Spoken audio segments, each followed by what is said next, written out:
Hello and welcome to my presentation on my family night project. For my family night, I decided to go with the theme of Camp Read Some More. The first thing that I will be discussing is my promotion flyer. My flyer provides first grade families from Great Lakes Elementary with an abundance of information in an eye-catching and engaging way. This flyer provides families with the date, time, and where the event is taking place, which is on October 13th, 2024 at 5 p.m. at Great Lakes Elementary. It also provides families with what the event is. This event is a first grade family literacy night. This flyer also provides families with a preview to the activities that they can complete at the event, which are campfire storytelling, read all about me, and camping word search. Additionally, families are provided with the contact information for myself, which I am the event host and manager, so I want to make sure that if they have any questions or comments, that they will be able to reach me whenever. The next thing that I will be discussing is my planning timeline. In my timeline, I kind of went two different routes. I did both the overall timeline and the day of event timeline. For my overall timeline, I start at about 4 to 6 weeks out from the event. During this time, I will form a committee to choose a theme, date, and time for the event. This committee will have teachers, administration, and volunteers on it. During this time, we will also design flyers to promote the event. 2 weeks out from the event, we will finalize the volunteers, both teachers, admin, and other volunteers, and we will create the materials necessary. Then we will print out and distribute all flyers to students and families. We will also arrange logistics, so that means seating, tables, and room setups. About a week out from the event, we will send or post reminders about the event to either school Instagrams, Facebooks, as well as emails, or even the school notifications, like some schools I know use Skyward. We will also gather and distribute materials to the classrooms to make sure that everybody has what they need. For the day of the event, we will set up the activity stations in the designated areas, and then we will just welcome families to the event, which will last about approximately 2 hours. I will facilitate and engage with families.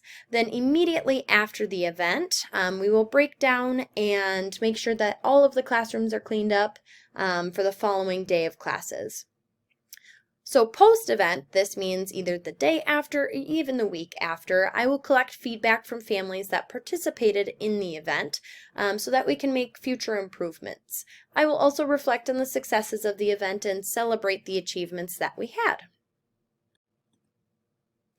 For the day of event timeline, I broke it down into more of timestamps. So at 5 o'clock, families will be welcomed and we will show them the classroom map, ensuring that they see all of the labels on each table. I'll tell families that if they run short on time, that there are pre-made activity packets on the counter for students to take home. And I'll let families know that if they need any sort of assistance, that I'll be walking around and mingling about throughout the event.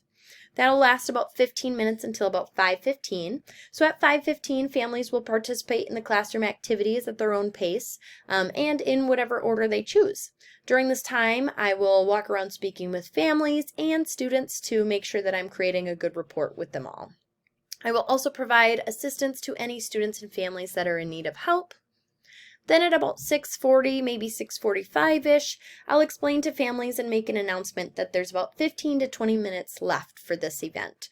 As families are leaving and heading out the door, I will wish them a good night and provide them with the take-home packets if they weren't able to finish all of the activities.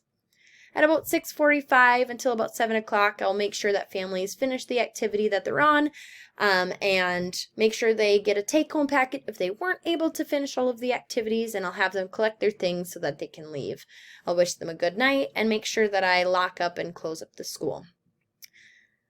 Then at 7 p.m., I'll begin to clean up so that the classroom is ready for school the next day. I'll make sure to keep those extra take-home packets in case my students that weren't able to attend the literacy event would still like to complete them outside of school.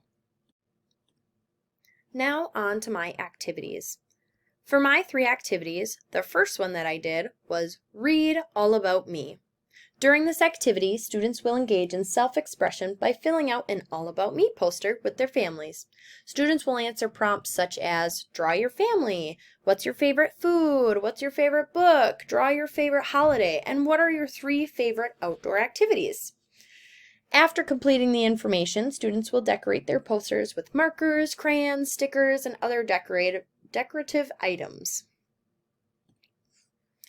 For my rationale, I answered the question, why is this activity appropriate for first graders? And I, throughout this project, will go through 3 different parts, which is the cultural, linguistic, and developmental.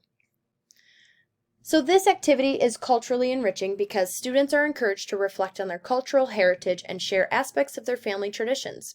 Through prompts like, draw a picture of your family and what's your favorite holiday, students are prompted to explore their own individuality, cultural backgrounds, and celebrate their family's diversity.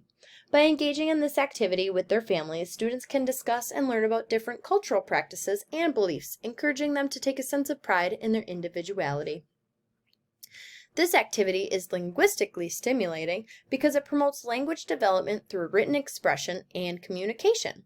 According to Scully, Hart and Risley's study provides convincing evidence that the type and amount of interaction between parents and children results in significant language development differences. As students fill out their posters, they engage in meaningful conversations with their families and articulate their experiences through writing. Students also receive guided sentence structures, which helps them scaffold their language learning process.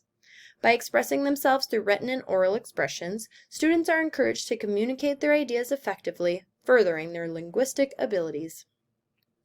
This activity is developmentally nurturing because it fosters self-awareness and self-esteem, allowing students to explore and celebrate their identities. As students discover and decorate their posters and share information about themselves, they gain a deeper understanding of who they are and what's important to them.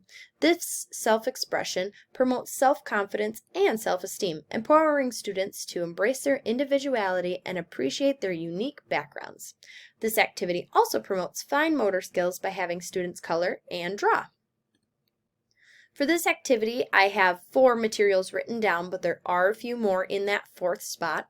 So I have the directions, the pre-made All About Me poster printouts, markers and crayons, stickers, gems, googly eyes, and other decorative materials.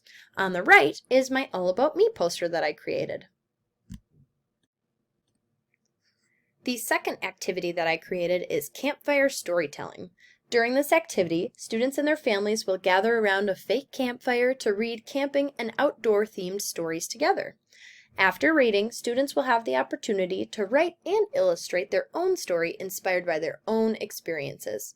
Students will be provided with a pre-made story outline containing designated spaces for both writing and illustrating. There will also be a sheet of story ideas and sentence starters and structures that will be provided for students or families that are struggling. In answering why is this activity appropriate for first graders, I once again focused on the cultural, linguistic, and developmental aspects. This activity is culturally enriching because it celebrates the universal tradition of storytelling, which introduces students to diverse cultures and perspectives through children's literature. According to Kaiser and Resminski, because culture is absorbed and passed down from generation to generation rather than explicitly taught, we're seldom aware of it. By engaging in storytelling, students are made aware of the rich cultural tradition that has been passed through different cultures and generations. Through discussions with their families, students can explore cultural similarities and differences, fostering empathy and appreciation for diversity. This activity is linguistically stimulating because it promotes language development through reading, storytelling, and creative freewriting. As students read stories with their families, they encounter new vocabulary and language structures, expanding their linguistic abilities. Similarly, students' language skills are enhanced as they write and illustrate their own stories because it allows them to practice storytelling and creative expression. This activity is developmentally nurturing because it enhances creativity, imagination, and critical thinking, which is essential for cognitive development. By storytelling, writing, and illustrating their own stories, students engage in imaginative play with their families, promoting cognitive development and strengthening relationships. For my materials, I decided to have 2 papers that they will receive. So they'll receive their directions, and then they'll also have those outdoor camping themed children's books, so based around outdoors, animals, and camping. Then they'll receive the pre-made story outline printout, which is on the right. They'll also receive story ideas and sentence structure or starter examples, which is on the left. Pencils and markers and crayons will also be provided to students. My third and final activity for the family night is a camping word search. During this activity, students will engage in a word search featuring vocabulary related to camping and the outdoors, and these will be hidden in a jumble of various letters. Students will search for a variety of words that are related to camping supplies, wild animals, and the elements of the outdoors.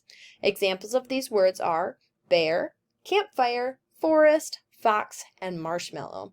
There will also be 3 different word search options for students and families to choose from, or they can complete all 3. In answering why is this activity appropriate for first graders, I once again used the cultural, linguistic, and developmental appropriateness. This activity is culturally enhancing because the exploration of nature and outdoor activities are common cultural experiences for many families. By searching for words related to the outdoors, students gain exposure to diverse environments. This fosters cultural awareness and appreciation as students learn about the different perspectives that others have with nature around the world. This activity is linguistically stimulating because it enhances vocabulary knowledge as well as word recognition skills through familiar or unfamiliar vocabulary.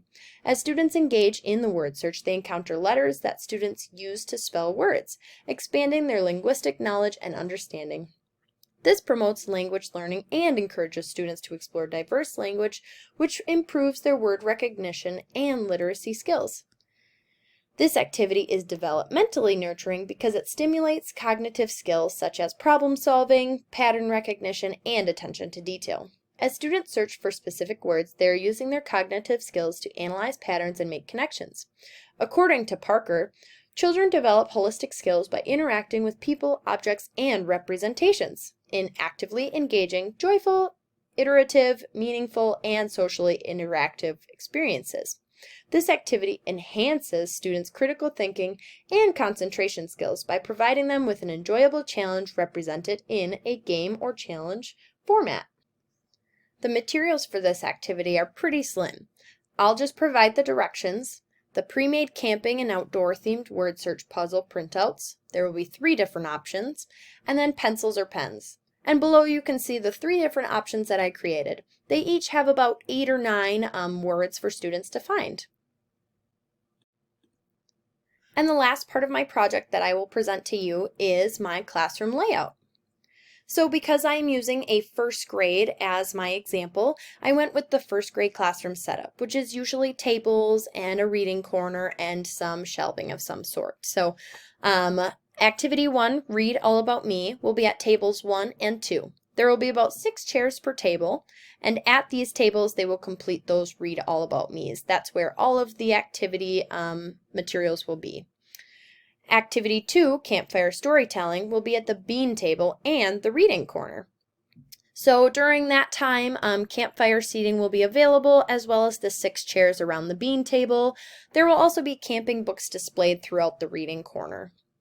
Activity 3 will be at tables 3 and 4, which is our camping word search.